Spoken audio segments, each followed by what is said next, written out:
I think setup wise, we're not going to see from down the line your grip, but just to remind you for the video, your left hand does get a little, has got, should we say, a little on the weaker side for whatever reason, whether it's the hack motion, whether it's just news resolution, I don't know, but the left hand was getting weaker to where I sort of, I like to sort of see your logo on your glove, your 3 knuckles there, your left hand at the top of the back, so the setup, sorry.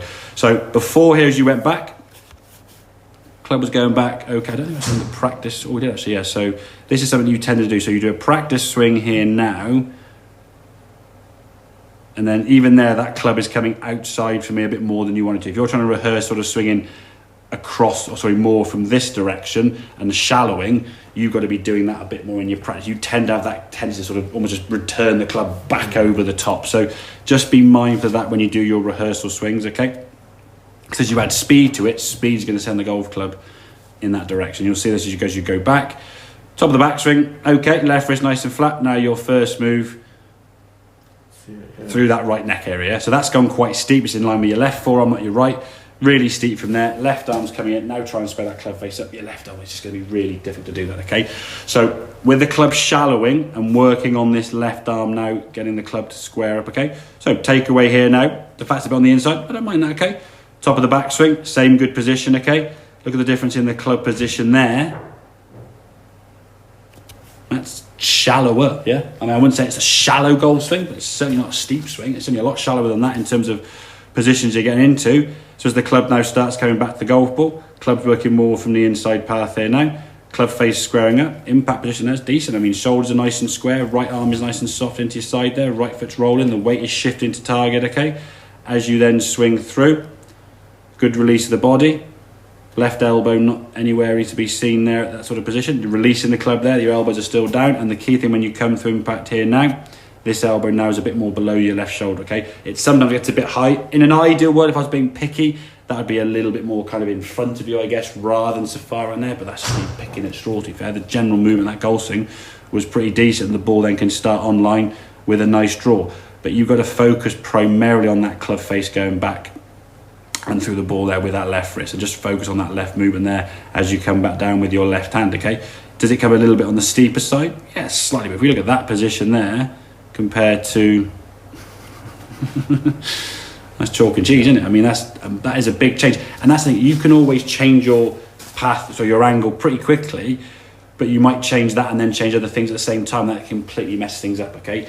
When it's going right as it was to start with, it was just a club face in, the club was a bit open, grip was a little bit on the weak side, okay? Strengthen the grip, square that club face up a bit more, releasing the arms, and again, release as in just release the tension. You know yourself when it gets a bit tense, it blocks off, the left arm stays high, and then you're sort of stuck. Yeah. I think that started moving the ball left. Then when we started shallowing the club, your ability now to do what you're trying to do just got so much easier, it became too much, so your left arm was a bit out of control, so we started getting a few overdrawy ones, yeah? But once you're getting that swing plane coming down nicely, it's just controlling that club face with the left wrist, and make some swings with your left hand, yeah? I would encourage back to the ball as a rehearsal swing. Don't sort of stop here and don't go back out over the top, okay? But otherwise, the movements into that position there are good. That swing would sort of suit up to most clubs in your bag, to be fair. It's nice if it's like too steep for the woods, you could get a wood in that sort of swing plane there nicely. Everything now working down underneath that plane that we've talked about before. Actually a decent movement, to be fair. Good strike of the ball. The screechy ones are when you get that sort of high-pitched tone when the ball shoots over there.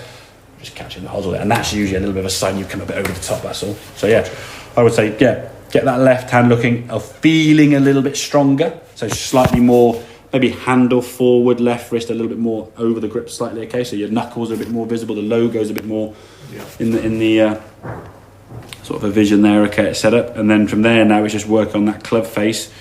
Every now and then your path does get, your swing plane gets a little bit steep, as I say, but just getting that club face to square up. Yeah, I mean, you got that club working down nicely there. It's really good through that right forearm, lovely. Yeah, I mean, that's a different position altogether when you compared to where you were on that left-hand side. How I need to get to. Yeah, so that, and that's why I think frustrating. You can get there, but I think what happened is you just almost get in your own way with thinking, oh, I got to do this, and what's this right elbow doing?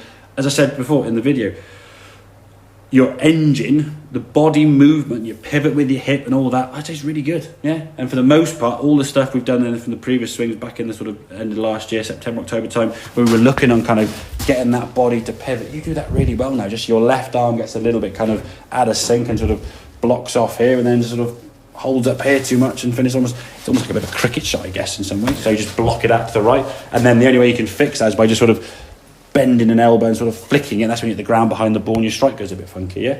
Just squaring that club face up correctly, and just make some swings with... You've got a dog, haven't you, yeah? Take a dog for a walk, yeah? Mm-hmm. Have you got one of those flingers?